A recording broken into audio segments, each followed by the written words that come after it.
There's a girl I know that went off to college, Mm-hmm. met her college boyfriend her freshman year. She comes from a great background, two-parent household. He comes from a great background, two-parent household. When they met, they both knew that they wanted the lives that they had grew up with. So, if you guys don't remember this woman, she's a woman who admitted that she's cheated on almost every man who she's dated.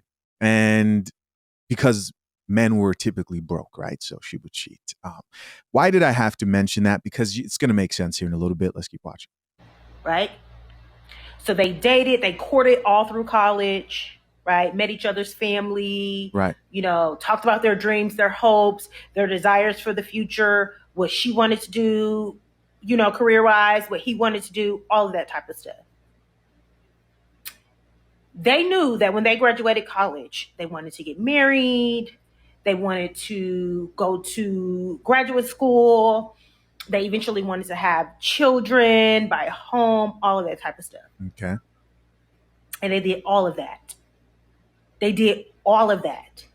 They courted through college.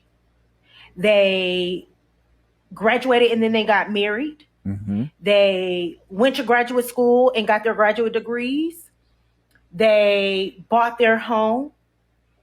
And then they had children. And then they had another child. And then they had a third. 10 years into that marriage, that man woke up one day and said, I don't want to do this anymore. Mm. I think The man woke up. The man woke up and said he doesn't want to do this anymore. Okay. That's a new one. we were too young. I didn't really know myself. And the person that I am now does not want this. She did everything. She had a plan. She did it how she was supposed to do it. Mm.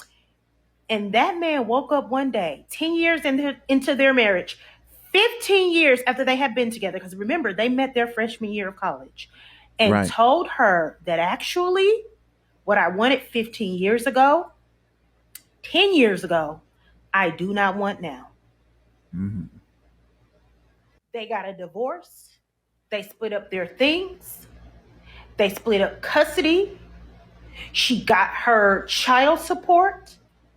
And that man do not see them damn kids. Excellent father when they were married. As soon as he hit them streets, Mm. it shifted. Those 304s were waiting for him. Boy, oh boy. They were waiting for him. It changed. Right. He no longer has the time or the patience or the interest to be the father that he once was. She gets her child support every month, like clockwork. Mm. But she is also pretty much single-handedly taking those kids back and forth to school, and she works a great job. She has a great career.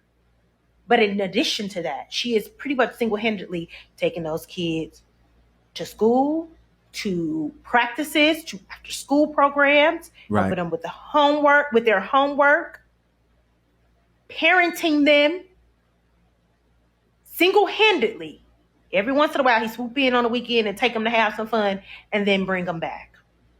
Why am I telling y'all this woman's business? Because there are so many women in that and men in the comments of those videos talking about how women need to choose better, how you have to have a plan.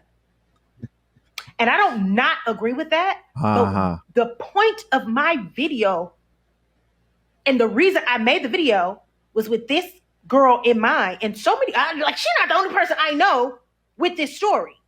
The reason I made the video is because as much as people tell you not to have a plan B, when it comes to children, right? Because I imagine that it's easy to pivot when it's just you out of a situation like that. But when it comes to children, whether you have a plan with a man or married to a man, if you don't have such a strong desire to be a mother that you are okay doing it alone without any support or with just financial support, if you don't have the wherewithal to do it alone, don't do it. This is literally the pin in the conversation from that video I made about that trend where young women was talking about giving men their first child and the responses in the comments. Okay, so I'm sure by now when we see women who are older, just hearing them talk for a little bit and listening to how they view the world, you see why they may be single, unmarried, in the current positions that they're in. She's saying, anytime you get married, someone can leave. Okay. And here's why I'm brushing this whole story and situation off is this is such a rare occurrence compared to what we see on a regular basis. Shisha, what do you mean? Well, we know that women initiate the majority of divorces at like an 70 to 80% rate. And you can sit there and try to look back and say, well, it could have failed. Right? I'm not married, and if that's what you want. If you don't want that, of course, you get to choose what you want. But you can be comforted by these very rare scenarios. But the truth is, majority of the time, men enter marriages, and you can call them crazy, right? And I'm one of them because statistically, in this dating market, you are participating in risky behavior. If you value marriage and want to provide a two-parent household for your future children, it's risky business. My main point here is that should be the least of your worries. If you're a chick right now who actually wants a relationship that may lead to marriage, your worst enemy is yourself. That's right. You're most likely to leave, complain, get brainwashed by TikTok and be convinced that there's something better for you out there. Now, Chisha, does that mean that men don't have any responsibility to keep up the marriage? No. As a man, you should tend to your wife. You should be faithful to your wife, right? You should be present within your children's family. But more times than not, in today's society, a lot of these chicks don't drink coffee. The individual who's the most detached to reality is typically the bigger problem. And feminism has done a number on a lot of these chicks. Listen, this is one video of a man who decided to, 15 years later, up and leave for no reason and break up the family. Men hear about these stories over and over again from women who do this continuously, which is why I encourage men to make sure that they educate themselves before deciding to enter a marriage, to protect themselves as much as possible. You can get free resources, legal resources at fathershaverights.com. Offer code REVIEW to get it 100% free. Have to throw that in there because this is just something that's the least of a lot of these chicks' worries. I really do believe modern women's biggest enemy is themselves when it comes to marriage. In life in general, we all have to work on ourselves, period, men included. Let's read a few of these comments. This top comment here says, this literally scares me. And so she's scared that one day a man may wake up and leave. Like, no, you are most likely to do that. Look around. Somebody else here added, just because you know who someone is doesn't mean you'll know who they'll become. Here's somebody else who says, you can plan a pretty picnic, but you can't predict the weather. Very true. Somebody else who says, that's why I always put myself first. Here's another person who says, I tell people what you want at 18, you probably won't want it at 30. See, this approach to life of I'm not going to commit to anything because I want to make sure that I get what I want in every area of my life, I don't believe is a healthy way to live life.